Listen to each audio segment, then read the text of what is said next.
Old friends are like old memories. They always remind you of your past, and we are reminding ourselves of the past episodes from this week of Good Company for the best of Good Company with me, Holly Taylor. I'm Holly Taylor, and I found a little, maybe like a step-by-step kind of way of approaching decluttering. We were talking about the areas and spaces in your home that seem to be the offenders of us just throwing mail down and throwing down whatever is in our hands, and then we don't pick it up and move it to its home. So how do we deal with decluttering? And actually, as much as it is just we're in a hurry, there can also be an emotional and mental angle to it. So you got to take that moment and pause. They actually have it broken down into your 7 stages of decluttering, starting with denial and justification. So get rid of those excuses as to why those spaces are just a disaster. And again, you might feel reluctant to do so because of emotional turmoil or memories attached to things that you don't want to throw out. If this is the case, I want to encourage you to talk to someone because it can also negatively impact you. Being in clutter can make you feel unsettled. So that realization that, yes, you got too much stuff and you got to get rid of things. And then you get overwhelmed and confused, right? Like, where do I start? Have you ever just gotten so frustrated with the mess that you just did a mass deep clean and you got halfway through and you realized, oh, I do not have the energy to complete this. So you got to have a process to appreciate the progress, and it will be messy in the middle. But once you get all that done, you can just go into maintenance mode. So those are your stages of decluttering. And so just remember the easy way of decluttering. Have your 3 bins: trash, giveaway, and keep. And that'll help make things a little bit easier. Marie Kondo has her, if it doesn't give you joy or spark joy, get rid of it. I don't subscribe to that, but, whatever works for you. Sometimes you just gotta start. I'm Holly Taylor, and wherever you are might determine when or when not to get those seeds in the garden. That's right, my friends. I'm Holly Taylor, and I do enjoy gardening. So when I brought this conversation up with producer Mike, I saw his eyes slowly glaze over, and he was, I'm sure, counting sheep in his head. Come on, producer Mike. It's kind of cool when you can determine when to plant certain things. Yes? I can appreciate the science behind it, yes. Aw, yeah. That was so politically correct of him. Oh, I've trained you well.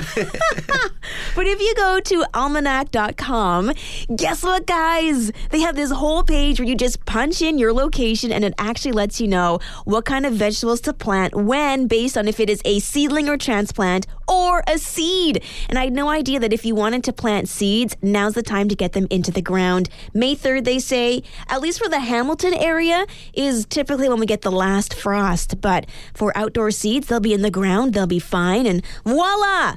That would be for arugula, though. Maybe arugula is not your thing. Maybe broccoli's your thing. Well, honestly, it says pretty much for most things but cantaloupes. Who does cantaloupes? You have to wait till May for those cantaloupe seeds, but check it out, almanac.com.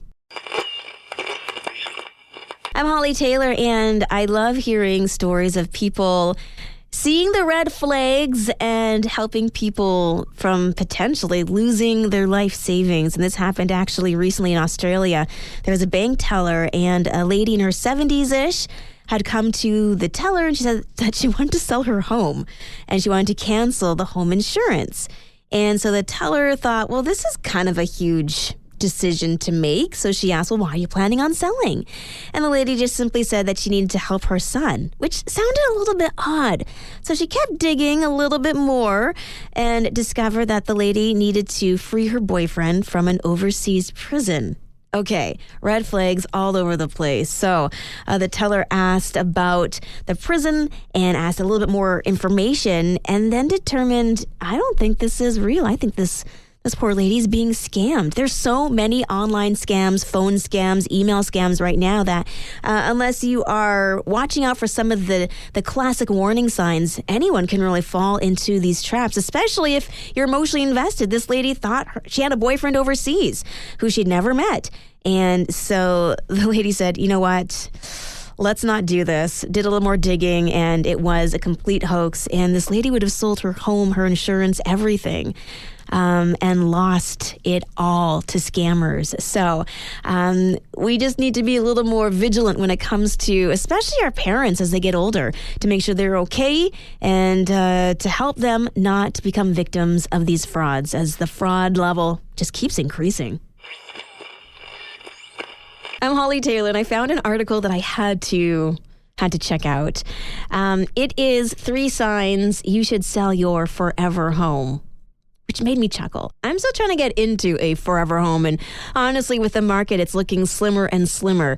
You got kids with other expenses, and they're asking us to pay how much for houses, and what's the mortgage rate? Anyway, if you are in your forever home right now and you're wondering, do we downsize? First of all, in the GTA, downsizing might not be best. You might be getting less for more. Anyway, they say your housing costs have become a burden. Yes, I'm chuckling because I think that's just across the board here, isn't it? Your lifestyle and needs have changed. Okay, that one I get. Maybe condo or a older adult facility is going to be better for you. The amenities might be worth the move. And then this one also made me laugh because, whose commute isn't ridiculous in this day and age, especially now with what's happening on the Gardiner? So your commute is causing you endless stress. So I'm going to say that this might not necessarily be the best 3 signs if you live in the GTA, but definitely something to keep in mind if you are looking to possibly downsize. Honestly, I would add a 4th one, maybe Spain just looks cheaper and nicer. Just hop on a flight and go somewhere else. And maybe the $1 that you have from selling your home will be stretched much further and you can enjoy a much more relaxed lifestyle. But for now, here we are, and we will keep powering our way through. Holly Taylor here, and next time we chat, the big event will be pretty much done, I think. I'm going to have to rely on the expert's opinion on this one. Producer Mike? Ooh, I'm an expert. I like that. Yeah, well, I'm sure you did some Googling. I did some Googling for us. Yes, the solar eclipse is going to be on Monday at 3:19 p.m. Okay. Anywhere in the GTA, that's when you can expect to see it. Now, if you want to take a look at it, you can't just use normal sunglasses. You're going to hurt your eyes. Yeah. Don't look at the sun. It's not a good idea. Yeah, I don't want to go blind. No, but if you have a welder's mask, or if you have glasses, and this is very technical, with a ISO 12312-2 international standard. I got those. I don't know what that means, but it should say them on the side of your glasses if they are meet those standards. Yeah. In totality at Niagara Falls, it'll last for about 3 minutes and 28 seconds. And if you want more information on where to find, exactly when the eclipse is going to take place for your location, you can check out nso.edu. Mm-hmm. It's the National Solar Observatory in the U.S., and they have a great website all about the eclipse and anything else you need to know. Ooh, yeah. Thank you. See, I told you he was the expert. He loves things that are solar, and I was thinking it's an eclipse. This is right up your alley, so thank you. Some light Googling helped as well, yes. Yeah, well, for sure. You got to make sure that you do your research. We can't have anybody going blind out there. And that's just it. So a lot of the schools, I think all of them, have Monday off. So maybe you are on grandkid or niece and nephew duty. There's also crafts that you can do to make it so that your kids can observe the solar eclipse safely, as, again, do not look directly at the sky. It might be tempting for us curious people, but just don't do it. My friends, have a phenomenal weekend. I cannot wait to hang out with you on Monday, and we can have conversations about did you or did you not see the eclipse.